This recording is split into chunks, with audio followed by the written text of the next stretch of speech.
이번 시간에는 동국대학교 입학설명회에서 강의 맡아주실 입학사정관님을 소개하겠습니다. 최소영 사정관님이십니다. 박수로 환영해 주시면 감사하겠습니다.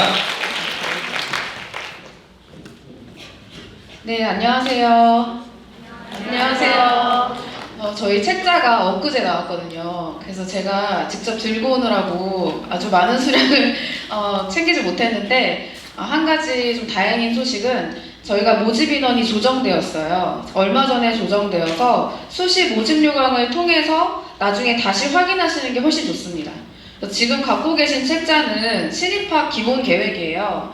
수시 모집 요강이 나오기 전에 연간 기본 계획을 간략하게 소개해 놓은 책자이거든요. 그러니까 이거 말고 5월 말에 발표되는 수시 모집 요강을 통해서 더 자세히 확인하실 수가 있습니다.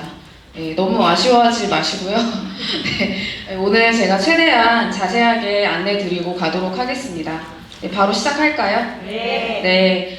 제가 온 김에 저희 학교 좀 자랑을 좀 먼저 하고 그 다음에 저녁 안내를 해드릴 건데요.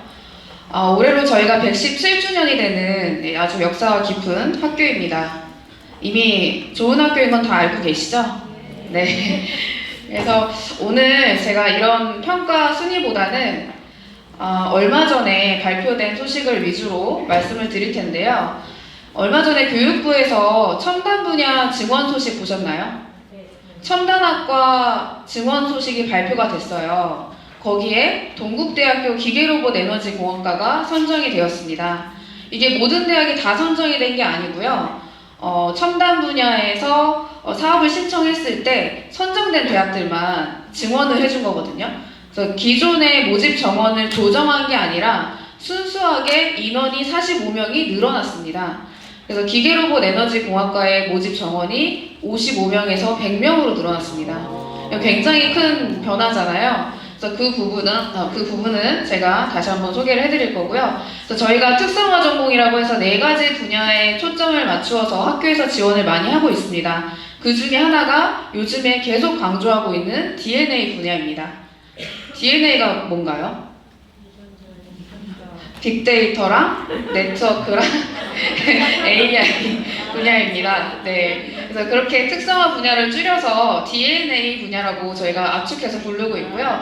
거기에 해당하는 AI 소프트웨어 융합학부, 시스템 반도체 학부, 기존의 물리반도체 학부가 이렇게 분리가 되어서 시스템 반도체 학부로 변경이 되었습니다. 이것도 올해부터 새로 변경이 된 거기 때문에 주목해서 봐주시기 바랍니다.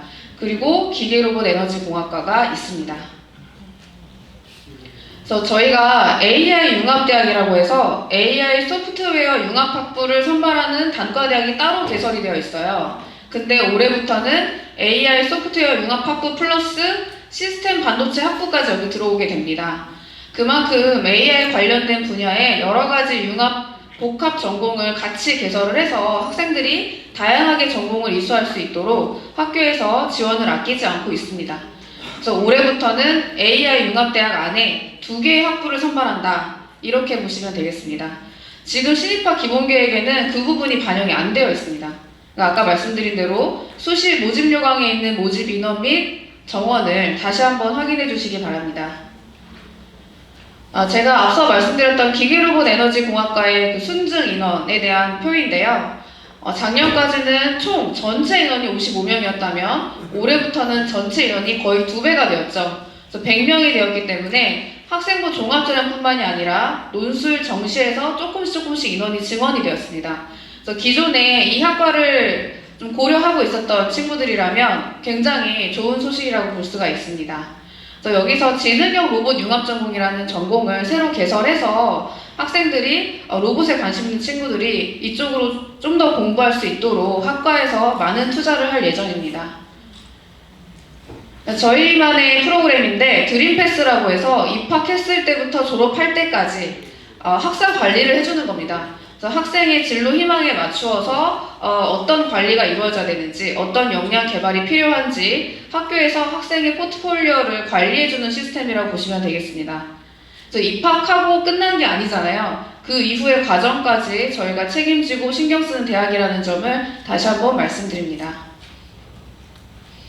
그뿐만이 아니라 요즘에는 전공 하나로만 되지 않잖아요. 그래서 본인의 계열에 관계없이 다양한 융합 전공을 개설해서 들을 수 있도록 이렇게 다양한 학습 경험을 제공을 하고 있고 전과제도가 저희가 다른 대학에 비해서 좀 많이 열려있는 편이에요. 다른 대학은 2학년까지 마쳐야 3학년 1학기 때부터 전과를 할 수가 있는데요. 동국대학교는 1학년 마치고 나서 1학년 2학기 때부터 전과 신청을 할 수가 있습니다. 그래서 계열에 관계없이 내가 인문계열로 들어왔어도 공과대학으로 전과를 할 수가 있습니다. 그 부분이 좀 특징적이고요. 다만 경찰행정학부 등 일부 학과로는 전과가 되지 않고요. 불교대학으로 입학을 했다. 그럼 전과 신청을 허용하지 않습니다. 그 친구들은 다른 전공을 이수하고 싶으면 복수 전공을 활용을 해야 됩니다.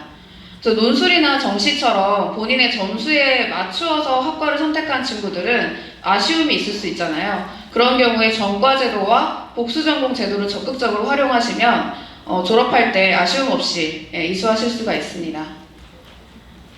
이것도 뭐 같은 분야로 말씀드리는 건데 여러 가지 마이크로 디그리처럼 한 12학점만 이수를 하면 그 학과 전공을 이수하는 걸로 인정을 해주는 거예요. 그래서 전체 교과과정을 이수하지 않더라도 여러 분야를 탐색할 수 있도록 다양하게 전공을 개설해 두었습니다.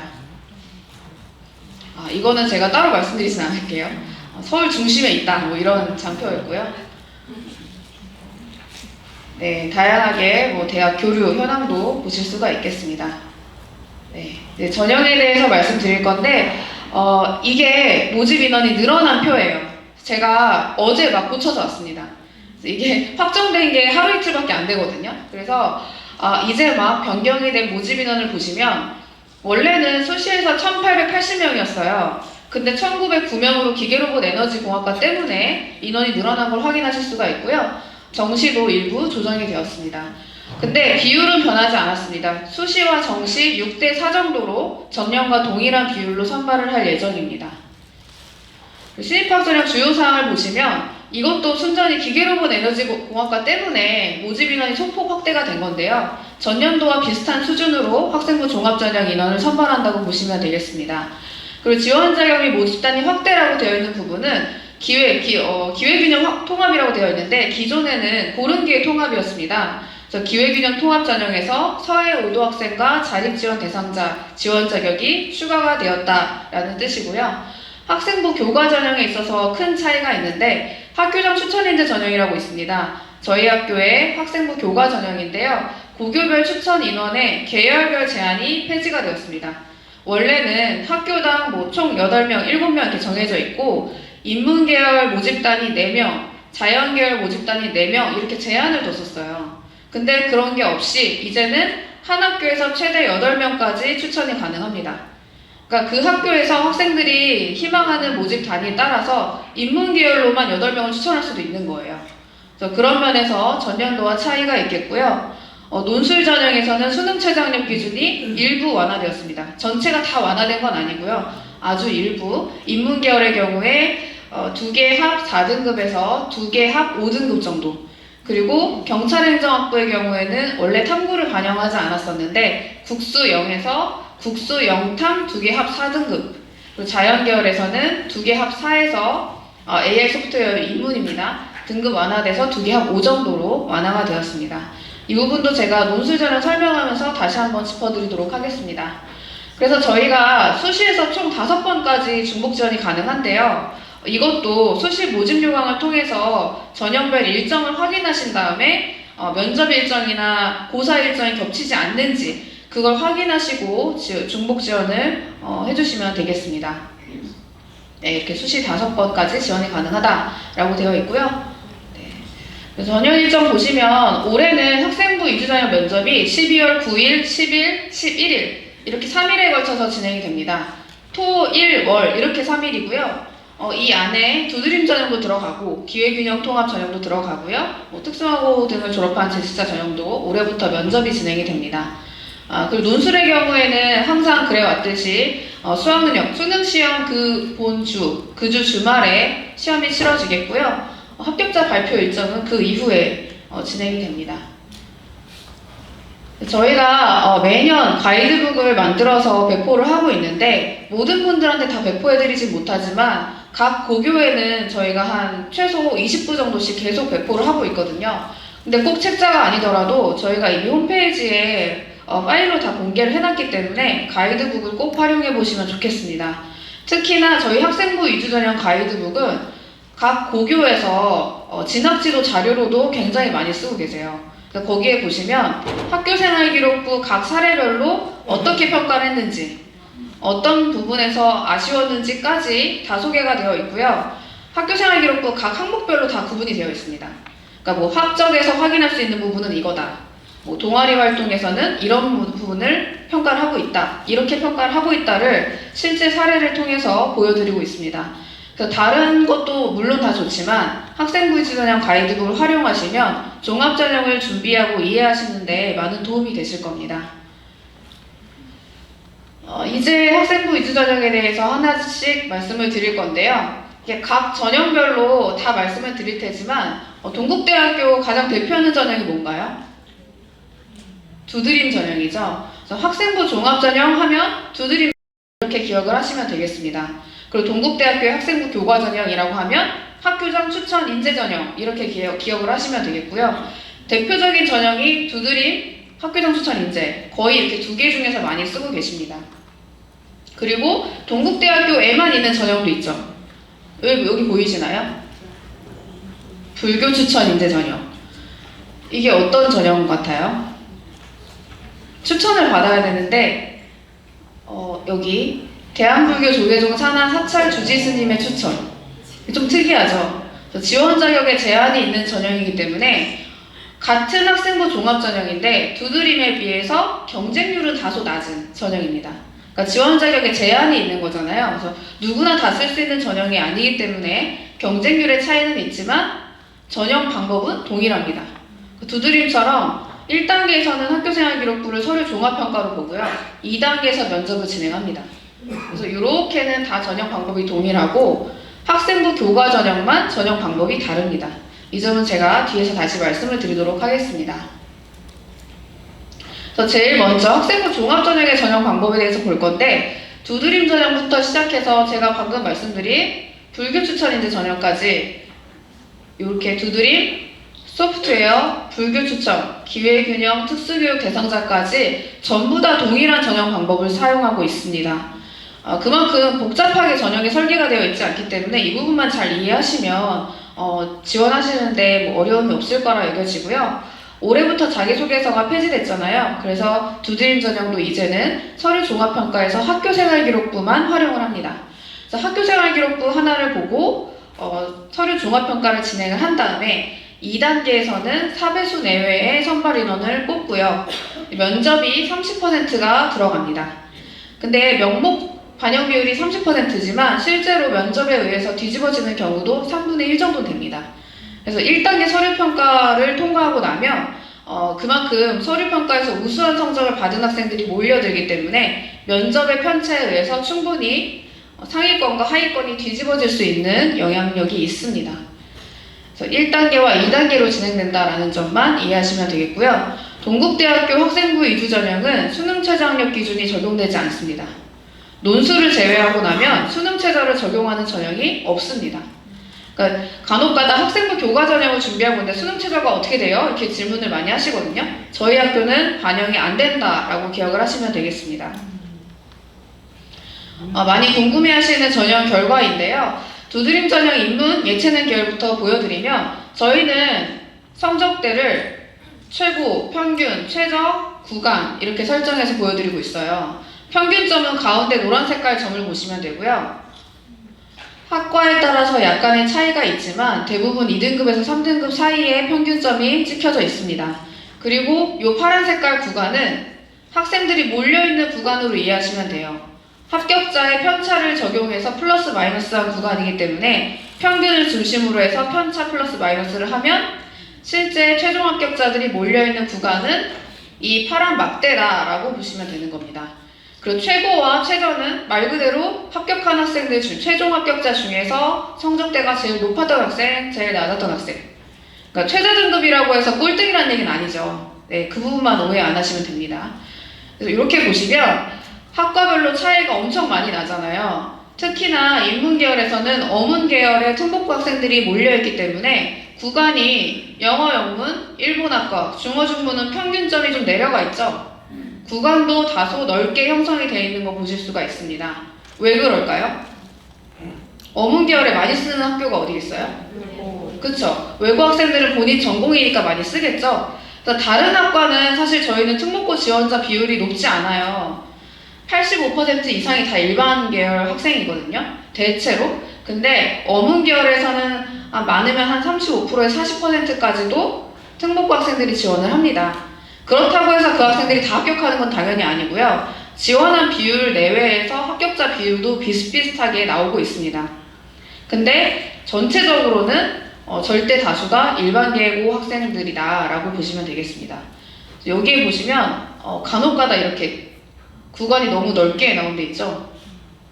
이거는 매년 이렇지 않습니다. 이 최저점이 너무 낮게 찍혀서 그런 거고요. 보통은 다 요 2등급에서 3등급 안에서 왔다 갔다 하고 있습니다. 근데 인문계열은 그래도 구간이 좀 넓어 보이잖아요. 근데 자연계열로 가면 구간이 어떻게 될까요? 왜 좁아지겠어요? 지원하는 풀이 다 비슷하니까 특목고 비율도 압도적으로 줄어들 거 아니에요. 그러니까 외고 학생들은 그나마 어문계열 쓰는데 자연계열로 가면 다 비슷한 학생들이 지원을 하겠죠. 그러니까 등급대가 되게 좁은 구간에서 왔다 갔다 하겠죠. 높은 거 아니에요? 하실 수도 있는데 높은 게 아니고요. 인문계열이든 자연계열이든 2, 3등급대 학생들이 많이 쓰는 건 똑같아요. 근데 고교 유형의 분포에 따라서 구간이 넓게 갔다가 줄어들었다가 이 정도의 차이가 있는 겁니다. 그래서 사실상 평균점의 차이는 크지 않다. 이렇게 보시면 되겠습니다. 여기서 이거는 뭐 어쩔 수 없는 거나 이해하시죠? 약학과는 등급대가 1등급대에 찍힐 수밖에 없습니다. 요거를 빼면 나머지는 다 이 구간 안에서 이루어지고 있다라고 보시면 되겠습니다. 저희가 이 그래프 말고 실제 전형 결과 있잖아요. 뭐 2.37 이렇게 숫자로 적혀있는 전형 결과는 홈페이지에 이미 올라갔어요. 수시모집 전형 결과가 표로 이미 다 올라가 있는 상태이기 때문에 나중에 그걸 한 번 더 확인하시는 게 좋을 것 같습니다. 제가 아까 말씀드린 면접의 영향력에 대해서 보여주는 장표인데요. 실제 영어영문학부 사례를 보시면 서류종합평가에서는 모집 인원 16명 중에 33등을 했어요. 그러면 최초 합격권이 아니죠. 근데 면접 후의 최종 기준을 보시면 면접을 잘 봐서 11등까지 올라갔습니다. 근데 이런 친구들이 생각보다 많다는 겁니다. 그래서 저희가 면접 실질 반영 비율을 인문계열은 38.8%로 보고 있고 자연계열은 35.9% 정도로 보고 있습니다. 분명히 명목 반영 30%보다 높다는 걸 확인하실 수가 있습니다. 2단계 면접에서는 평가위원은 2명이고요. 학생 1명씩 들어오는 2대1의 면접입니다. 저희 면접은 학교생활기록부를 위주로 하는 일반 면접이기 때문에 문제풀이 이런 거 없고요. 영어, 지문 이런 거 없습니다. 그냥 학생의 서류를 보고 그 안에서 궁금한 점을 물어보는 일반 면접입니다. 제출 서류 확인 면접이라고 하죠. 그래서 그렇게 학생들이 부담을 느낄 만한 면접은 아니고요. 사전에 충분히 대비할 수 있는 그런 면접 유형이라고 보시면 되겠습니다. 그래서 지금 두드림 전형과 두드림 소프트웨어 전형의 배점이 약간은 다른데요. 전공 적합성과 전형치 적합성에 따라서 약간의 차이가 있긴 합니다. 근데 기본적으로 동국대학교 두드림 전형에서 중요시하는 거는 뭘까요? 각 항목 중에 제일 중요한 거. 전공 적합성을 가장 중요하게 보고 있습니다. 이 부분은 서류평가 항목의 배점에서도 확인을 하실 수가 있습니다. 면접 준비는 어떻게 해야 할까요? 다 잘 알고 계시겠지만 제일 좋은 건 뭔가요?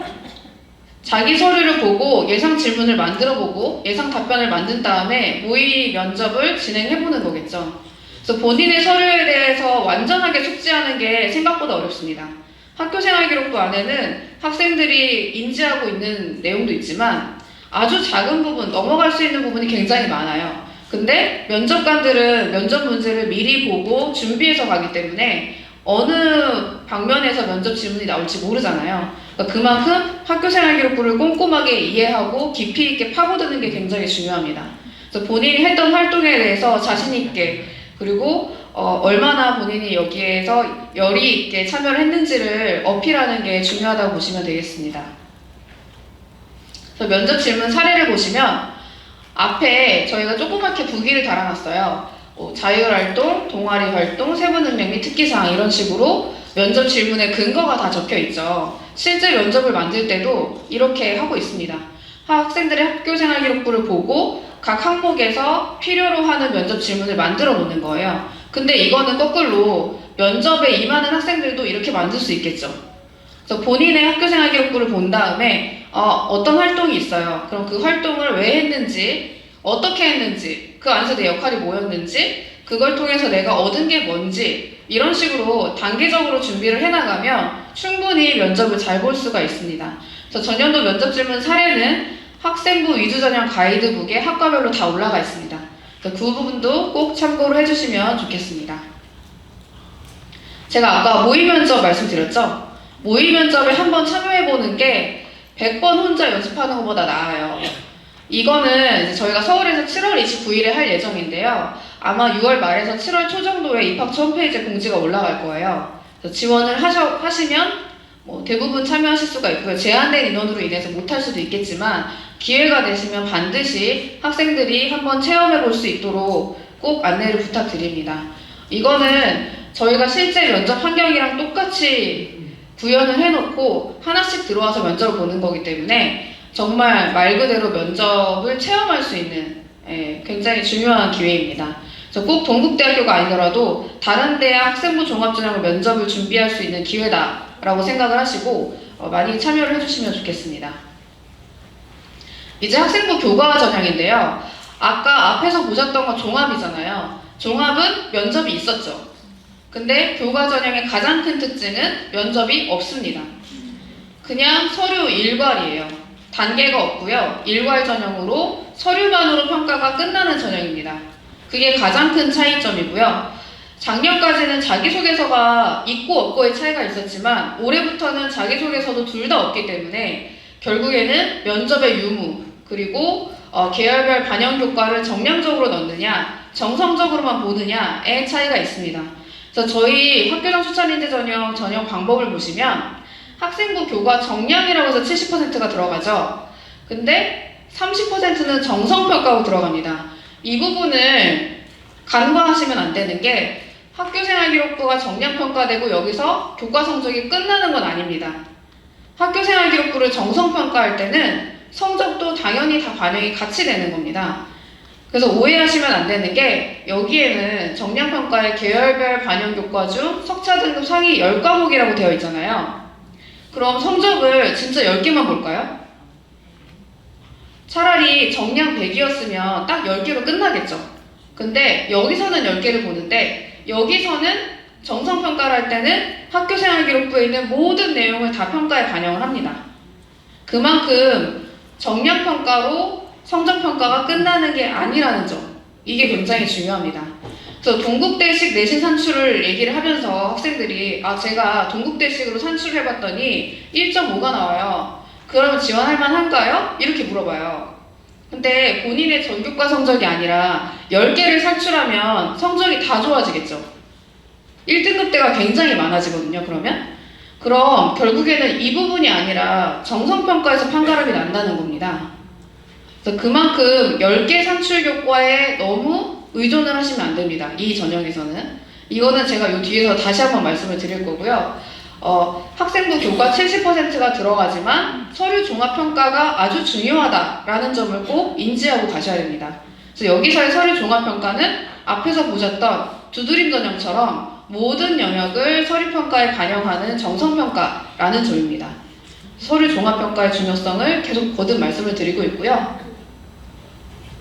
그래서 교과 전형에서의 교과 반영 방법을 보시면 점수 차이가 진짜 나지 않게 이렇게 설정이 되어 있습니다.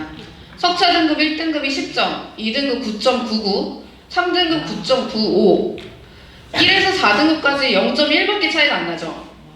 그러면 정량적으로 10개를 뽑아서 산출을 했을 때 학생들 간의 점수 편차가 어떻겠어요? 굉장히 좁아지겠죠? 그러면 점수 차이 거의 안 나겠네요? 그럼 어디서 판가름 날까요? 서류 종합평가에서 영향력이 더 높아질 수밖에 없는 거죠. 그래서 제가 이 부분을 계속 말씀을 드리는 거예요. 그러니까 학생들이 상위 10개? 그러면 나 성적 되게 높아지는데? 그럼 쓸만하겠네? 라고 생각할 수 있잖아요. 근데 그것만 보고 쓰면 안 된다는 거죠.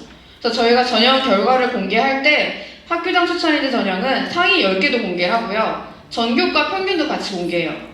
이 학생들의 지원자 평균, 최종 합격자의 전교과 평균을 같이 공개하는데 그걸 보시면 좀 이해가 되실 거예요. 전교과 평균이 2등급 되네? 그걸 보시면 실제 10개 뽑았을 때랑 차이가 좀 나는 걸 확인하실 수가 있잖아요. 그래서 그것도 제가 이 뒤에 장표로 보여드리겠습니다. 여기 보실 수가 있죠. 지원자, 전 과목 평균이 지원자 전체가 2.7등급이에요. 근데 10개를 산출했더니 1.7이 되죠. 그리고 최초 합격권도 보시면 전 과목 평균은 2등급, 최초 합격자의 10과목 평균은 1.2등급. 전 과목을 계속 같이 보여드리는 이유는 서류 종합평가를 할 때에는 다 볼 수밖에 없기 때문에 정성평가에 무조건 다 보이기 때문에 그래서 계속 강조를 하고 있는 겁니다.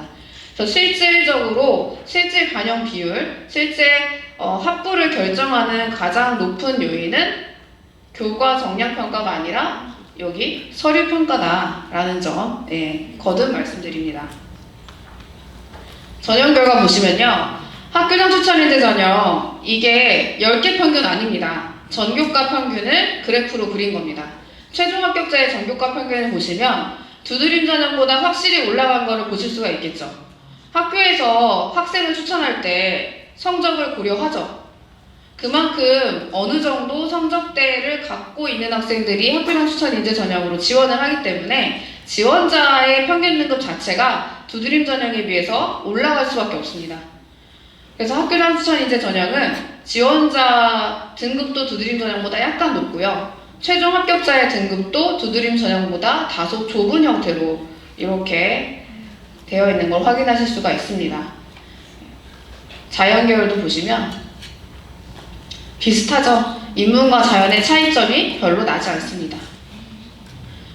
그럼 이렇게 구간이 둘 다 짧은 걸 보면 두드림 전형에 비해서 일반고 지원자의 비율이 더 높겠어요? 낮겠어요?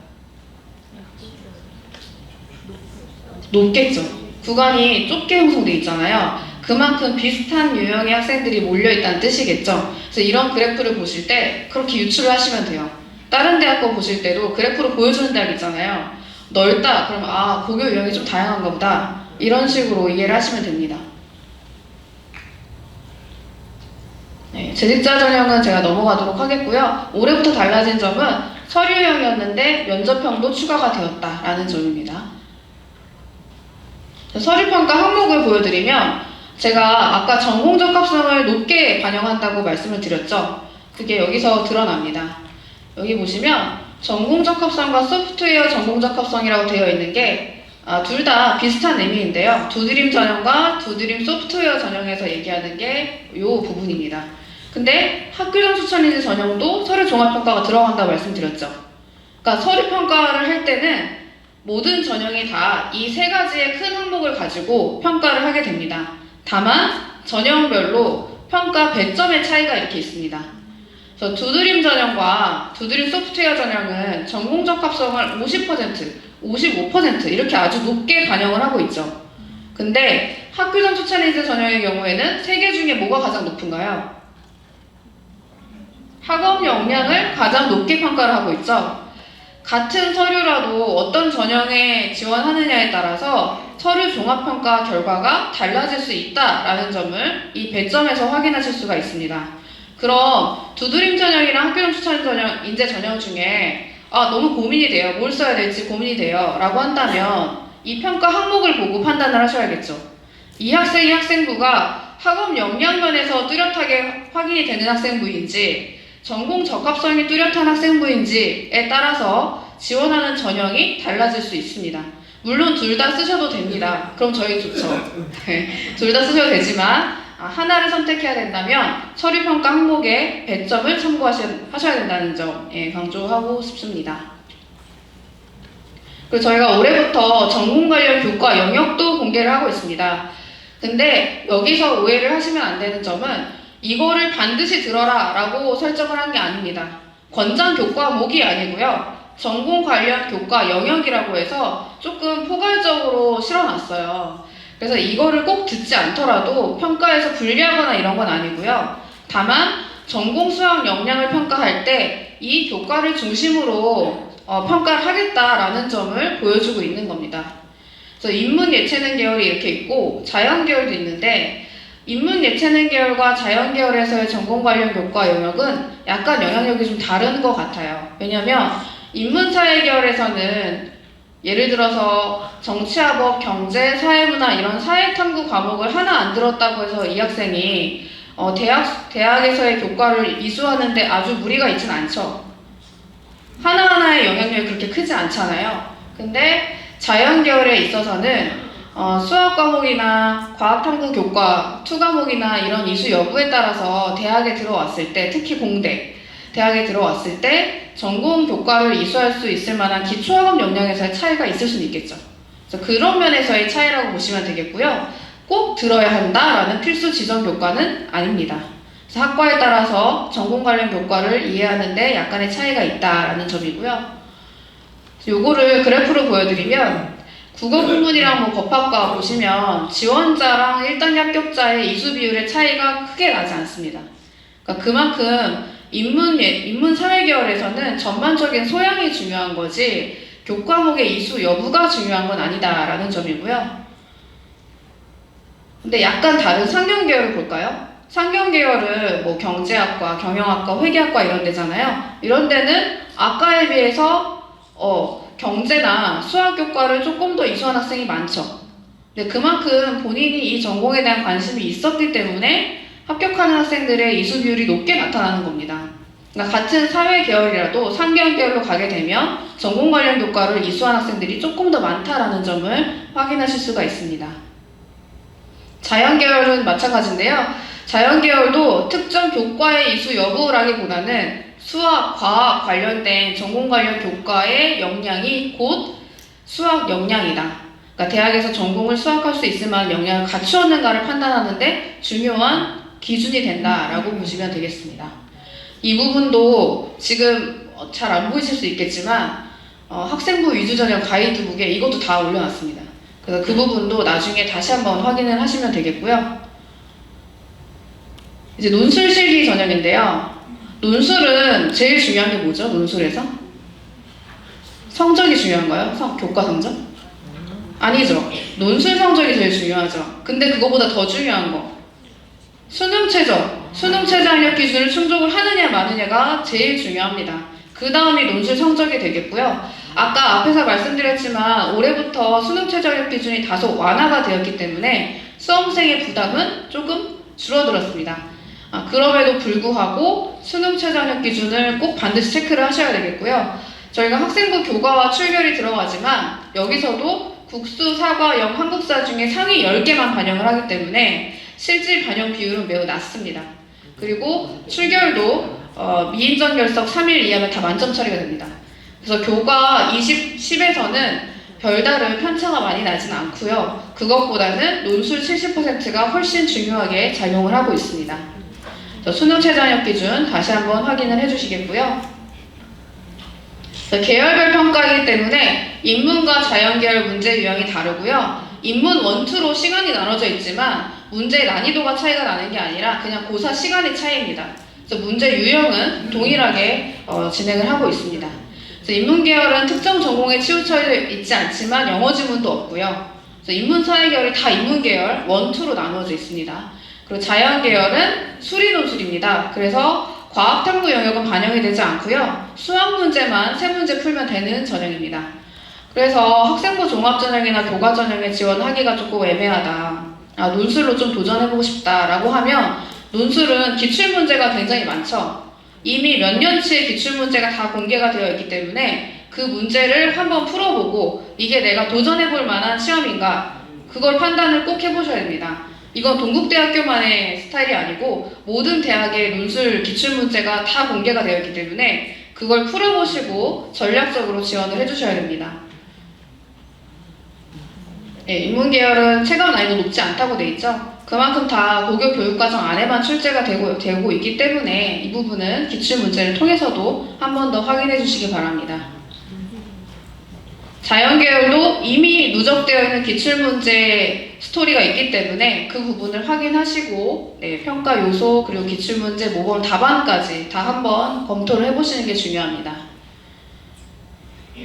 여기도 이제 교과 평균 등급이 있는데요. 제가 아까 말씀드렸듯이 10개 교과만 반영을 하기 때문에 지원자의 주요 교과 내신 등급은 이렇죠. 4등급 되죠. 상위 10개를 뽑았더니 3이 되고 논술 점수는 인문계열의 경우에는 88점이더라 라는 것을 확인하실 수가 있습니다. 경찰행정 인문 그리고 약학과는 또 별도로 저희가 따로 뽑아놨습니다. 이거는 수능 최저학력 기준이 다르기 때문에 따로 뽑아놓은 거예요. 그래서 이렇게 확인하실 수가 있겠고요. 이것도 제가 아까 말씀드린 수시 모집 전형 결과 파일에서 확인하실 수가 있습니다. 그래서 온라인 모의 논술도 진행을 하고 있는데요. 면접을 준비하는 제일 좋은 건 모의 면접이었죠. 논술은 모의 논술입니다. 그래서 온라인으로 응시하는 거기 때문에 사전에 준비를 해놨다가 문제 다운받아서 풀어서 제출하면 첨삭해서 보내줍니다. 그래서 그만큼 논술 응시하려고 하는 학생들이 있으면 이 부분을 꼭 놓치지 않도록 입학처 홈페이지를 반드시 체크를 해주시기 바랍니다.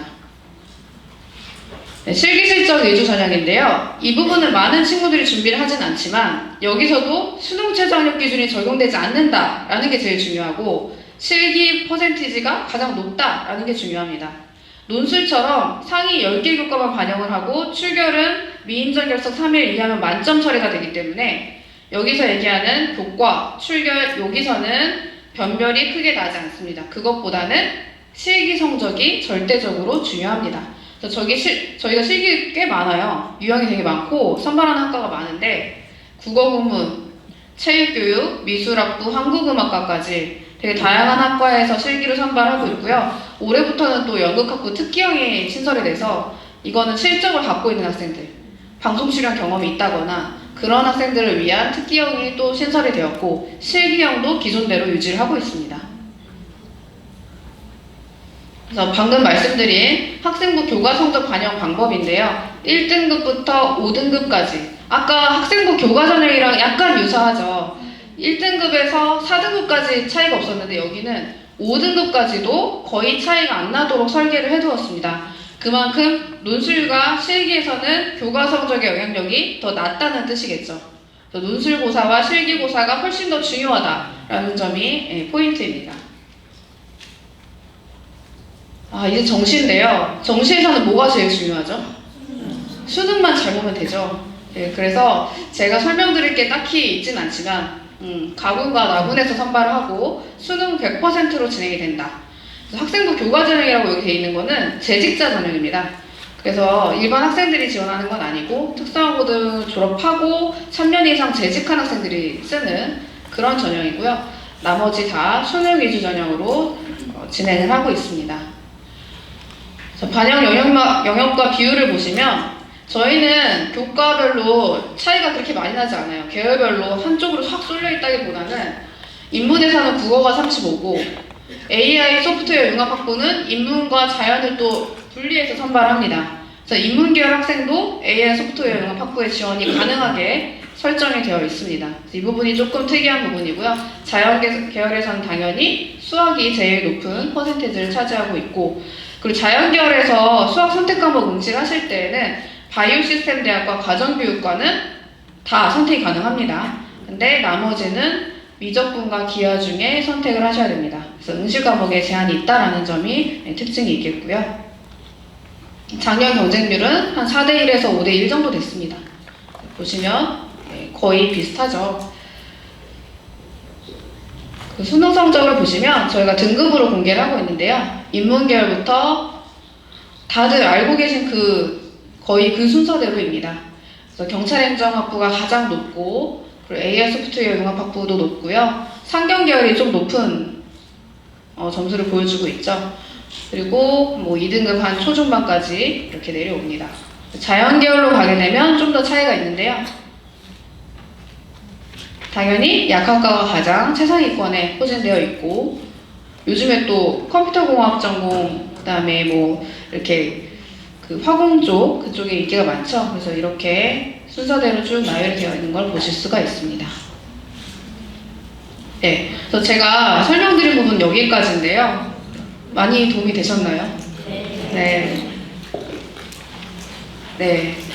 제가 진짜 좀 바쁘게 막 했어요. 혹시나 늦을까봐. 그래서 지금 좀 궁금한 사항 있으시면 바로 질문하셔도 되고, 저희가 입학처를 통해서 항상 상담을 하고 있기 때문에 그 상담처를 통해서도 언제든지 연락을 주시면 감사하겠습니다. 네. 네, 저희 학교 올해 또 새로운 슬로건으로 출발을 하는데요. 네, 오늘 오신 여러분들 다 많이 지원해 주셨으면 좋겠고, 앞으로도 동국대학교에 많은 관심 부탁드립니다. 감사합니다.